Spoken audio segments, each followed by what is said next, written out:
इधर तमिलनाडु में गौ हत्या पर प्रतिबंध को लेकर शुरू हुआ विवाद अब सुप्रीम कोर्ट तक पहुंच चुका है और इसके साथ ही देश की राजनीति में बड़ा सियासी भूचाल आ गया है। दरअसल भारत में पशु संरक्षण को लेकर पहले से ही कई संवैधानिक और कानूनी प्रावधान मौजूद हैं। संविधान के अनुच्छेद 48 में राज्य को कृषि और पशुपालन को बढ़ावा देने और गौ माताओं और गोवंशों के संरक्षण की दिशा में नीति बनाने की बात कही गई है। इसी पृष्ठभूमि में मद्रास हाईकोर्ट के एक हालिया निर्णय और टिप्पणी के बाद ये मामला और संवेदनशील हो गया है।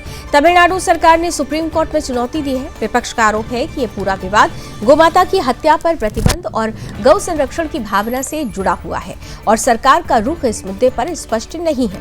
विपक्षी दलों का कहना है कि जहां एक तरफ कई राज्यों में गौ संरक्षण कानून लागू है, वहीं तमिलनाडु में इस फैसले को सुप्रीम कोर्ट में चुनौती देना गंभीर सवाल खड़े करता है।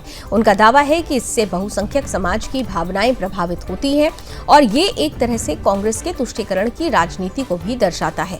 वहीं इस पूरे मामले में सत्ताधारी गठबंधन में शामिल कांग्रेस की भूमिका पर भी विपक्ष लगातार सवाल उठा रहा है। विपक्ष का कहना है कि कांग्रेस राष्ट्रीय स्तर पर गो संरक्षण और सांस्कृतिक मूल्यों की बात तो करती है, लेकिन जब तमिलनाडु सरकार में हिस्सेदारी मिली तो उसका असली चेहरा सामने आ गया।